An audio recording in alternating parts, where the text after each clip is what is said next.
السلام علیکم ورحمۃ اللہ وبرکاتہ۔ ربی اشرح لی صدری ویسر لی امری واحلل عقدۃ من لسانی یفقہوا قولی۔ ربی زدنی علما۔ آج ہم دورہ قرآن کی جو مختصر تفسیر دیکھ رہے ہیں وہ ہے 8واں پارہ، اور سورہ ہے سورہ انعام۔ سورہ انعام آیت نمبر 111 یعنی 111۔ وَلَوْ أَنَّنَا، یہ ہے 8واں پارہ، کہ اگر ہم ان کی طرف فرشتے اتار دیتے اور ان سے مردے گفتگو کرتے اور ہم ہر چیز ان کے پاس سامنے لا کر جمع کرتے تو بھی وہ ایسے نہ تھے کہ ایمان لے آتے، مگر یہ کہ اللہ چاہے، لیکن ان کے اکثر جہالت برتتے ہیں۔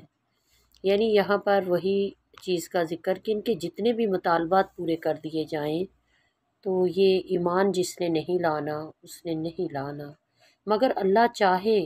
تو ضدی سے ضدی، یعنی سائد میں جو ہے نا الا ان یشاء اللہ، مگر اللہ چاہے تو ضدی سے ضدی منکر کو بھی ایمان سے نواز سکتا ہے، جیسا کہ بعد میں عرب کے بے شمار عناد رکھنے والے کافر بھی فتح مکہ ہونے پر، فتح مکہ کا جو موقع تھا اس پر مسلمان ہو گئے۔ یہ مسلمانوں کے لیے بشارت کے الفاظ ہیں۔ اور یہاں وہ جہل مراد نہیں جو علم کے مقابلے میں جہل ہوتا ہے، بلکہ وہ جہل ہے جو علم کے مقابلے میں ہوتا ہے، یعنی اکھڑ پن، یعنی بعض علم والے بھی ان میں موجود ہیں۔ یعنی انعام اور انعام میں کیا فرق ہے؟ ان میں سے سورت کس نام پر ہے؟ تو یہ سورت جو ہے انعام، اس کا مطلب نعمت، عطیہ، یعنی انعام کا جو مطلب ہے اس کا مطلب تو ہے نعمت، عطیہ، اور اس کی جمع انعامات، یعنی جیسے ہم کہتے ہیں انعامات۔ اور انعام کا مطلب چوپائے، یعنی 4 ٹانگوں والے جانور، ان میں اونٹ، گائے، بکریاں شامل ہیں۔ انعام جمع نعم کی ہے، اس پر ہی اس سورہ کا نام ہے، کیونکہ اس میں جانوروں کا ذکر ہے اور خاص طور پر حلال و حرام جانوروں کا، تو اس لیے اس سورہ کا یہ سورہ جو ہے اس کا نام انعام یعنی مویشی ہے۔ اسی طرح ہم نے ہر نبی کے لیے انسانوں اور جنوں کے شیطانوں کو دشمن بنا دیا، ان کا بعض کی طرف کی ہوئی بات دھوکہ دینے کے لیے دل میں ڈالتا رہتا ہے، اور اگر تیرا رب چاہتا تو وہ ایسا نہ کرتا، بس چھوڑ انہیں اور وہ جو جھوٹ گھڑتے ہیں۔ یعنی جو شیاطین ہیں، اس سے معلوم اس آیت سے ہوتا ہے کہ انس و جن سے معلوم ہوا کہ شیاطین صرف جنات نہیں ہوتے بلکہ انسانوں میں بھی ہوتے ہیں، انسان نما شیطان بھی ہوتے ہیں، جیسے فرشتہ صفت انسان بھی ہوتے ہیں۔ نیکی اور تقوی میں انسان کی مثال فرشتے سے دی جاتی ہے، لیکن شیاطین حقیقت میں جنوں میں سے بھی ہو سکتے ہیں، اور انسانوں میں بھی شیاطین انس والجن۔ انعام جو ہے اس کی آیت نمبر 115، اور تیرے رب کی بات سچ اور انصاف کے اعتبار سے پوری ہو گئی، اس کی باتوں کو کوئی بدلنے والا نہیں، اور وہی سب کچھ سننے والا اور جاننے والا ہے۔ یہاں کلمہ اور کلمات قرآن سے مراد قرآن ہے، یعنی قرآن معجزہ ہونے اور آپ صلی اللہ علیہ وآلہ وسلم کی نبوت کے سچا ہونے کی دلیل کے لیے کافی ہے، کیونکہ قرآن کے تمام مضامین 2 ہی قسم کے ہیں، اس میں خبریں ہیں یا احکام۔ تو قرآن مجید کی تمام خبریں، خواہ ان کا تعلق اللہ تعالیٰ کی ذات سے ہو، اللہ کی صفات سے ہو، یا گزشتہ واقعات یا مستقبل کے وعدے اور حوادث سے ہو، وہ سب کے سب پورے طور پر سچے ہیں۔ اس میں جتنے بھی احکام ہیں وہ سب عدل و انصاف پر مشتمل ہیں، ان میں کسی قسم کی تبدیلی یا ترمیم کی گنجائش نہیں۔ ایسی کامل کتاب کی موجودگی میں ان شیطانی وسوسوں یا عقلی شکوک و شبہات کی کوئی گنجائش باقی ہی نہیں۔ پھر ذبیح جیسے اس مسئلے میں ہم کیوں اپنی کچھ فہمی سے کیوں دخل دے رہے ہیں؟ یعنی نہ تو اس قسم کے شبہات قرآن کے معجزہ پر اثر انداز ہو سکتے ہیں، اور نہ ہی توریت و انجیل میں تحریف ہوئی تو قرآن میں ہو سکے گی۔ اس کے بعد آیت نمبر 120، اور ظاہر گناہ کو چھوڑ دو اور اس کے پیچھے چھپے کو بھی، بے شک جو لوگ گناہ کماتے ہیں عنقریب انہیں اس کا بدلہ دیا جائے گا جس کا وہ ارتکاب کرتے ہیں۔ یعنی حرام و حلال صرف کھانے کی چیزوں میں منحصر نہیں، بلکہ ہر ظاہر و باطن گناہ کو چھوڑنا ضروری ہے۔ یعنی کافروں کے بہکانے پر نہ ظاہر و باطن جو ہے، نہ ظاہر پہ یعنی عمل کرو اور نہ دل میں شبہ رکھو کہ ظاہر گناہ وہ ہے جو ہاتھ پاؤں سے کیے جائیں جیسے چوری، زنا وغیرہ، اور چھپے گناہ وہ ہے جن کے کرنے سے دل میں عزم ہو یا جو عقیدے سے تعلق رکھتے ہوں جیسے کفر و شرک اور نفاق وغیرہ، یا جن گناہوں کا نقصان عام لوگوں پر واضح ہو وہ ظاہر گناہ کہلاتے ہیں، اور جن کے نقصان سے چند مخصوص آدمیوں کے سوا دوسرے لوگ واقف نہ ہو وہ باطن کہلاتے ہیں۔ اس میں سے مت کھاؤ جس میں اللہ کا نام نہیں لیا گیا، اور بلا شبہ یہ یقیناً سراسر نافرمانی ہے، اور بے شک شیطان اپنے دوستوں کے دلوں میں ضرور باتیں ڈالتے ہیں تاکہ تم اس سے جھگڑا کرو، اور اگر تم نے ان کا کہنا مان لیا تو یقیناً تم تو شرک والے ہو جاؤ گے۔ یعنی جانوروں کو غیر اللہ کے نام پر ذبح کرنا فسق ہے، یا ایسے ذبیح کو کھانا فسق ہے، دونوں معنی بھی مراد ہو سکتے ہیں۔ پھر اسی طرح اللہ تعالیٰ کی حلال کی ہوئی چیزوں کو حرام اور حرام کی ہوئی چیزوں کو حلال قرار دینے والا بھی مشرک ہے، کیونکہ اس نے اللہ تعالیٰ کے سوا دوسرے کو حکم بنا لیا، یعنی تحلیل و تحریم کا حق کسی اور کے لیے تسلیم کر لیا، جبکہ یہ صرف اللہ کا حق ہے۔ شرک فقط یہی نہیں کہ کسی کو سوائے اللہ کے پوجے، بلکہ شرک حکم میں بھی ہے کہ کسی اور کا مطیع ہو جانا۔ جو مردہ تھا پھر ہم نے اسے زندہ کیا اور اس کے لیے ایسی روشنی بنا دی جس کی یعنی وہ اس شخص کی وہ لوگ جس کی مدد سے وہ لوگوں میں چلتا پھرتا ہے، اس شخص کی طرح ہے جس کا حال یہ ہے کہ وہ اندھیروں میں ہے، ان سے کسی صورت نکلنے والا نہیں۔ پھر اسی طرح کافروں کے لیے کہ وہ ان کے لیے دنیا خوشنما بنا دی گئی ہے، اور وہ پھر کیا کرتے ہیں۔ پھر اسی طرح یہ کہ جانوروں کے یہاں وہ کافر تھا اسے مسلمان، اور اوپر جانوروں کے مردوں کا ذکر تھا، یعنی کافر پر وہی مثال فرمائی، یعنی جب کافر تھے تو جہل اور کفر و شرک کے باعث سب مردے تھے، پھر جس کو ایمان ملا وہ زندہ ہوا اور روشنی کی راہ ہدایت پائی، اور اس کے چہرے پر سب لوگ ایمان کی روشنی دیکھتے ہیں، اور جس کو ایمان نہ ملا وہ تو اندھیروں میں پڑا رہا۔ مسلمان اور کافر کے زندہ ہونے کے لیے جو ہے وہ سورہ بقرہ کی آیت نمبر 257 اور پھر اسی طرح سورہ ہود آیت 24 اور سورہ فاطر آیت نمبر 19 سے لے کر 22 میں، اور یعنی شیطان اپنے وسوسوں کے ذریعے سے ان کافروں کی نگاہ میں ان کے اعمال کو خوبصورت بنا کر پیش کرتا ہے، یعنی کافروں کو لگتا ہے کہ ہم جو کر رہے ہیں وہ ٹھیک ہے، کیونکہ وہ شیطان وسوسے ڈال کر ان کے اعمال کو خوشنما بنا دیتا ہے۔ پاس کوئی نشانی آتی ہے تو کہتے ہیں ہم تو ہرگز ایمان نہیں لائیں گے یہاں تک ہمیں جیسا دیا جائے جو اللہ کے رسولوں کو دیا گیا۔ اللہ زیادہ جاننے والا ہے جہاں وہ اپنی رسالت رکھتا ہے۔ عنقریب ان لوگوں کو جنہوں نے جرم کیے اللہ کے ہاں بڑی ذلت پہنچے گی اور بہت سخت عذاب ہوگا، اس وجہ سے یہ کہ وہ فریب کیا کرتے تھے۔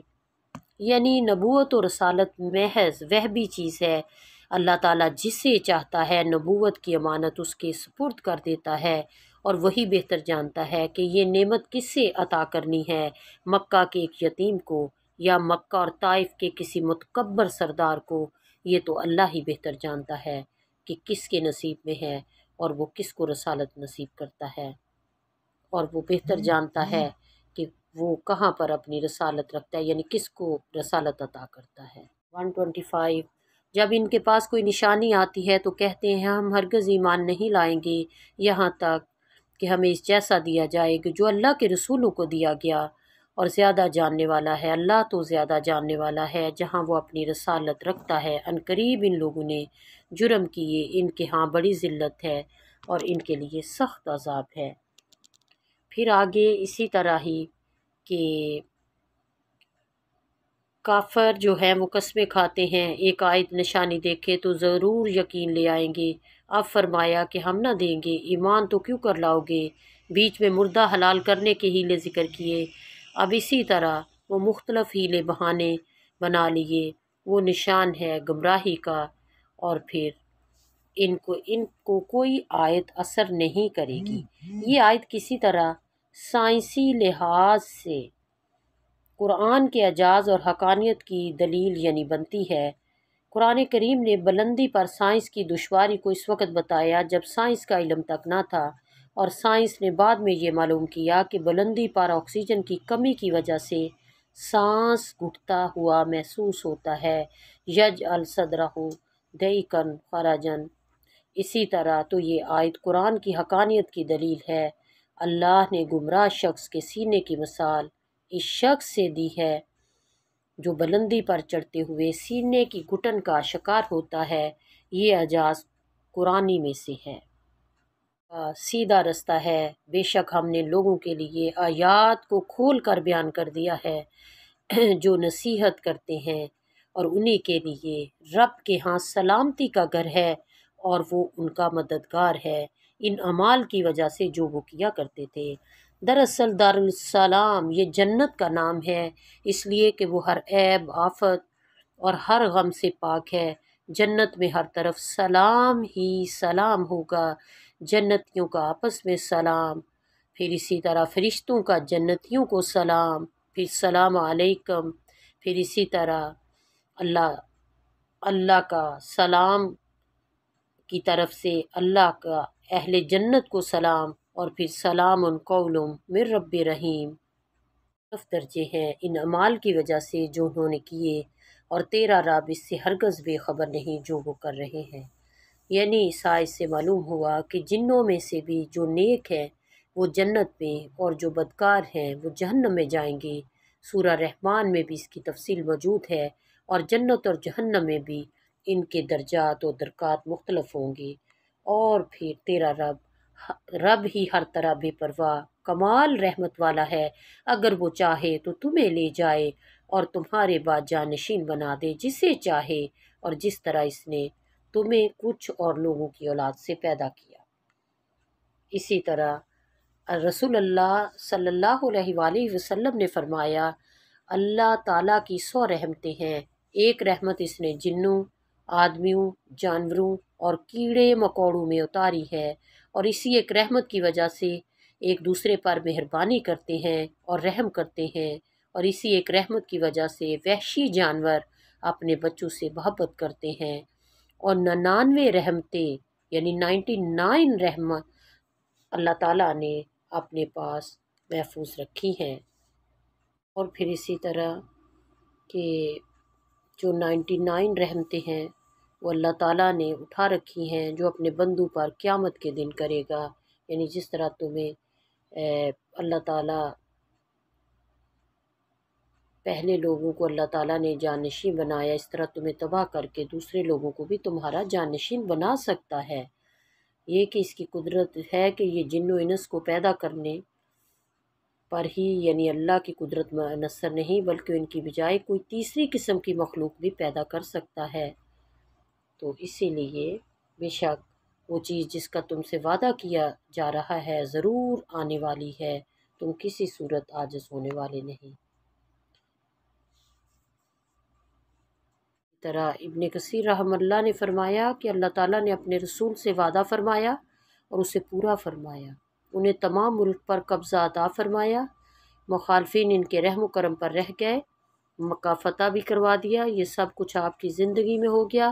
پھر آپ کی وفات کے بعد مشرق سے مغرب تک سب ملک فتح ہو گئے، آخرت میں اس سے بھی کہیں بڑھ کر اچھا انجام ہوگا۔ نمبر 141، اس میں عشر اور نصف عشر کا ذکر، یعنی اس آیت میں اللہ تعالیٰ نے زمین سے پیدا ہونے والی ہر کھیتی، پھل، سبزی اور درخت کا ذکر فرما کر حکم دیا کہ کٹائی کے دن اس کا حق ادا کرو۔ اس لیے زمین سے پیدا ہونے والے ہر پھل اور کھیتی میں سے اللہ کا حق ادا کرنا ضروری ہے، خواہ وہ پھل ہوں جن کی بیلیں چھتوں پر چڑھائی جاتی ہیں، مثلاً انگور، توری وغیرہ، یا ایسے باغات ہوں جن کی بیلیں زمین پر پھیلتی ہیں، مثلاً خربوزہ، تربوز، گرما وغیرہ، یا ایسے پھلدار درخت جو اپنے تنے پر قائم ہو، مثلاً کھجور، زیتون اور انار وغیرہ، یا کوئی بھی کھیتی ہو۔ زمین سے پیدا ہونے والے ہر پھل اور کھیتی میں سے اللہ تعالیٰ کا حق نکالنا فرض ہے، اور مال میں اللہ کا سب سے بڑا حق زکوٰۃ و عشر ہے۔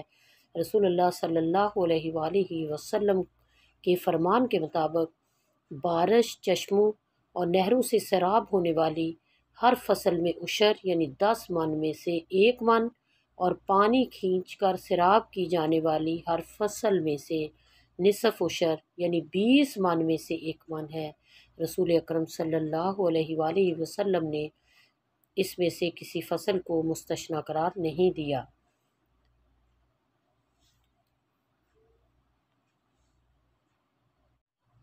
پھر آگے کہ کہہ دے کہ اس وحی میں جو میری طرف کی گئی ہے، کسی کھانے والے پر کوئی چیز حرام نہیں پاتا جسے وہ کھائے، سوائے اس کے کہ وہ مردار ہو، یا بہایا ہوا خون ہو، یا خنزیر کا گوشت ہو، بے شک وہ گندگی ہے، یا نافرمانی کا باعث ہو جس پر غیر اللہ کا نام پکارا گیا ہو، یا پھر جو مجبور کر دیا جائے۔ تو مردہ سے مراد ہر وہ حلال جانور ہے جو ذبح کیے بغیر طبی طور پر یا حادثے سے مر جائے، یا شرعی طریقے کے خلاف ذبح کیا گیا ہو، اور جان بوجھ کر، مثلاً جان بوجھ کر تیز دھار آلے کی ایک ہی ضرب سے گردن جدا کر دی جائے، یا سخت گرم پانی میں ڈبو کر مار دیا جائے، یا کرنٹ وغیرہ کے ذریعے سے اسے ذبح کیا جائے، تو وہ شرعی ذبح یا شکار کے علاوہ سب مردار ہے اور حرام خون ہے۔ خون جو بہایا جائے زندہ کا یا ذبیحہ کا حرام ہے، البتہ جسم کے ساتھ لگا رہ جانے والا خون یا کلیجی اور تلی بہایا ہوا خون نہ ہونے کی وجہ سے حلال ہے۔ خنزیر کا گوشت وہ گندگی ہے، یعنی صحت کے لحاظ سے بے شمار بیماریوں کا باعث ہونے اور بغیرتی میں بدترین جانور ہونے کی وجہ سے کھانے والوں میں اس کی تاثیر معنوی طور پر سراسر گندگی ہے، یعنی یہ حرام ہے۔ اسی طرح اللہ کا حکم ہے کہ جانور اللہ کے نام پر ذبح کیے جائیں، اس لیے وہ جانور جس پر ذبح کرتے وقت غیر اللہ کا نام لیا جائے، پکارا جائے، وہ حرام ہے۔ پھر کسی جانور پر کسی غیر اللہ کا نام مشہور کر دیا جائے کہ یعنی یہ فلاں پیر کا بکرا، فلاں کی نظر و نیاز، تو وہ بھی حرام ہے، کیونکہ اعتبار تو نیت کا ہے، اور نیت کا اظہار خود ان کی زبانی ہو چکا ہے کہ آؤ تمہارے رب نے تم پر حرام کیا ہے جو اس کے ساتھ یعنی کسی کو شریک نہ ٹھہراؤ، اور ماں باپ کے ساتھ خوب احسان کرو، اور اپنی اولادوں کو مفلسی کی وجہ سے قتل نہ کرو، اور ہم ہی تمہیں رزق دیتے ہیں، اور ان کو بھی، اور بے حیائیوں کے قریب نہ جاؤ جو ان میں سے ظاہر ہیں اور جو چھپی ہوئی ہیں، اور اس جان کو قتل نہ کرو جسے اللہ نے حرام ٹھہرایا ہے مگر حق کے ساتھ۔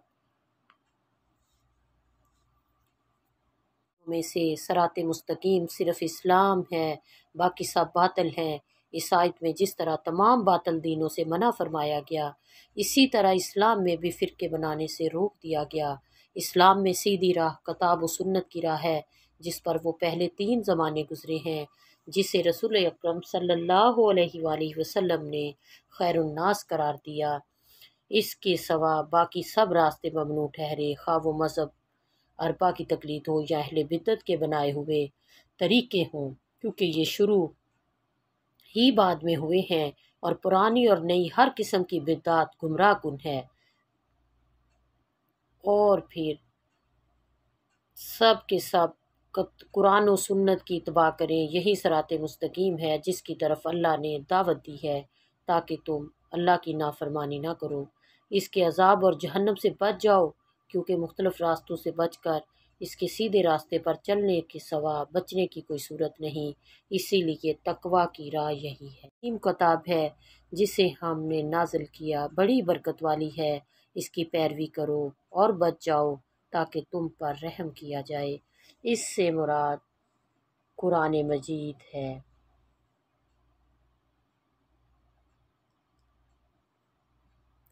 اور تم سے پہلے بھی بنی اسرائیل پر اور دو گروہوں یعنی یہود و نصارہ پر کتاب اتری، وہ صرف اس لیے تھی کہ وہ کل یہ نہ کہیں کہ ہمارے پاس تو کوئی ہدایت کے لیے کتاب آئی ہی نہیں، اور ہمیں دعوت ہی نہیں دی کہ ہم ان کو پڑھ کر ایمان لے آتے اور اسے بنی اسرائیل ہی کے لیے قرار دیتے رہے۔ پھر اس کے بعد ان کے پاس کوئی معقول عذر نہیں، کیونکہ جب معلوم ہو جائے کہ اللہ کو حکم آیا ہے تو آدمی کسی صورت سے بھی سمجھ سکتا۔ شک میری نماز اور میری قربانی اور میری زندگی اور میری موت اللہ کے لیے ہے، جو سب جہانوں کا بادشاہ ہے، جو سب جہانوں کا رب ہے، اور مجھے اسی کا حکم دیا گیا ہے، اور میں حکم ماننے والوں میں سب سے پہلا ہوں۔